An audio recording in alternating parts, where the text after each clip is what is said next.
কিভাবে কৃষ্ণ এবং ভাগবতম সমতুল্য, প্রথম থেকে শ্লোক। আর এই শ্লোক আমি বলেছি 1 মাস পড়ব, আপনাদের সকলকে মুখস্থ করতে হবে। অত্যন্ত সুন্দর শ্লোক।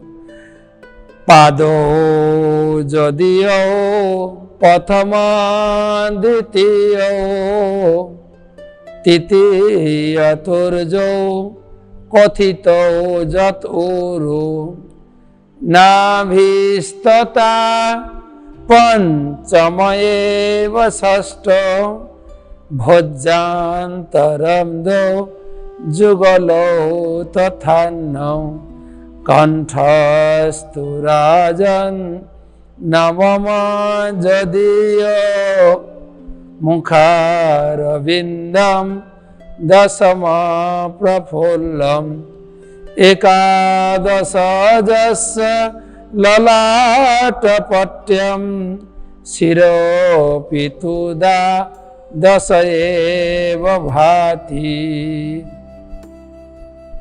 এই পর্যন্ত পড়ি, তারপরের শ্লোকটা ব্যাখ্যা করছি পরে। আচ্ছা, পাদ যদিও প্রথম দ্বিতীয়, পাদৌ দ্বিবচনে ভগবানের 2 পা বা 2 চরণ, প্রথম দ্বিতীয়, অর্থাৎ প্রথম স্কন্ধ দ্বিতীয় স্কন্ধ হচ্ছে ভগবান কৃষ্ণের 2 চরণ। তৃতীয় তুর্য, তুর্য মানে চতুর্থ, কথিত যত উরু, তৃতীয় এবং চতুর্থ হচ্ছে 2 উরু, ভগবানের উরু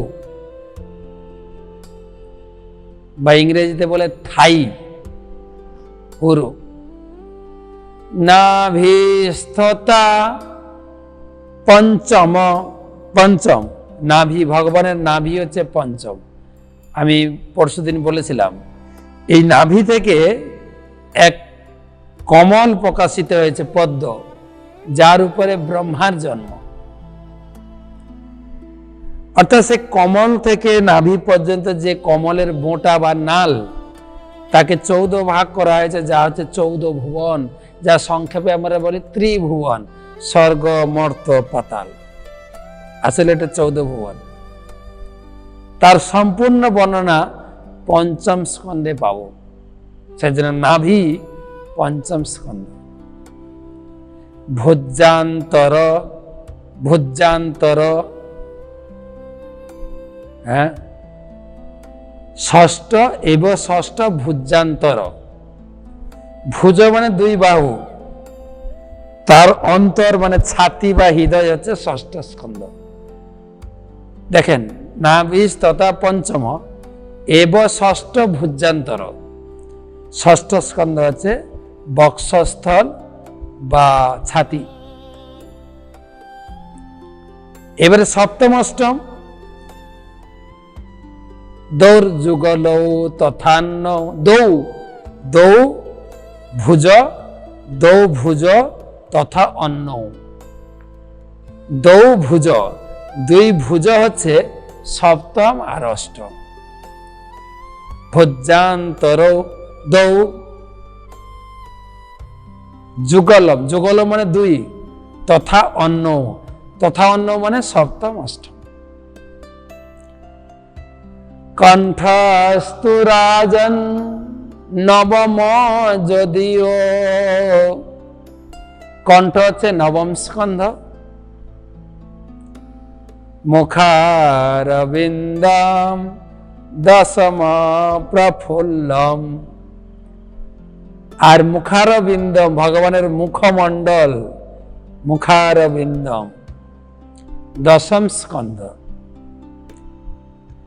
কিন্তু কোন মুখমণ্ডল? প্রফুল্লম, প্রফুল্ল মানে হাস্যোজ্জ্বল, ভগবানের মুখে সবসময় হাসি, হাসি।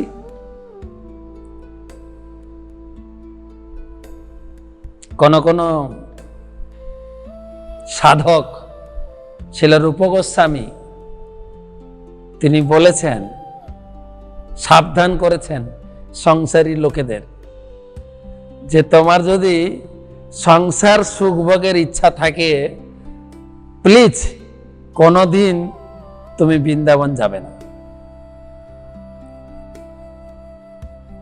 আর কোনো কারণে বৃন্দাবন যদি তুমি যাও, তো বৃন্দাবনে কেশি ঘাটে, যমুনার তীরে যে সুন্দর কেশি ঘাট, কেশি ঘাটে তুমি যাবে না। আর কোনো কারণ যদি কেশি ঘাটে পৌঁছেও যাও, কেশি ঘাটে সাক্ষাৎ শ্যামসুন্দর আছেন। তো শ্যামসুন্দর যদি তোমার সামনে এসে যান, শ্যামসুন্দরের চরণে তাকাবে, মুখে তাকাবে না। আর যদি ভুলে মুখে তাকাও, শ্যামসুন্দরের মুখমণ্ডল যদি তুমি দর্শন করো, হাস্যজ্জ্বল মুখমণ্ডল, তুমি তো সংসারকে ভুলেই যাবে।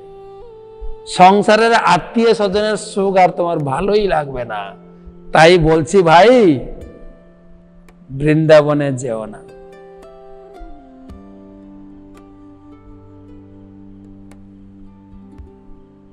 বন্ধু সঙ্গে থাকে যদি রঙ্গ উপহাস, শোনো ভাই, যাও, যেও না সেই বৃন্দাবনের সকাশ। শিল ভক্তিবিনোদ ঠাকুর সুন্দর গান রচনা করেছেন, সুন্দর গান এটার উপরে। তাই ভগবানের মুখমণ্ডল হাসি, হাস্যোজ্জ্বল মুখমণ্ডল হচ্ছে দশম স্কন্ধ। একাদশ ললাট পট্যম, একাদশ স্কন্ধ হচ্ছে ললাট বা কপল, বা আমরা ঘরোয়া ভাষায় বলি কপাল রে কপাল। ভগবানের এই কপাল বা কপল বা ললাট হচ্ছে একাদশ স্কন্ধ। শির পিতুদা দশ এব ভাতি, শির মানে মাথার উপরে, চাঁচর কেশ, পাগড়ি, ময়ূর পাখা, মুকুট, এই সব কিছু হচ্ছে দ্বাদশ স্কন্ধ। এই যে পূর্ণ কৃষ্ণ বিগ্রহ ঘরে সুন্দর করে সাজিয়ে রাখবেন, সাক্ষাৎ কৃষ্ণ বিগ্রহ কতদূর পড়তে পারেন পরের কথা। যেরকম ভগবানকে আরতি করেন আপনি ধূপ প্রদীপ দিয়ে, সেই ধূপ প্রদীপ একবার ভাগবতমকে ঘুরিয়ে দেবেন, সাক্ষাৎ কৃষ্ণ আরতি করবেন।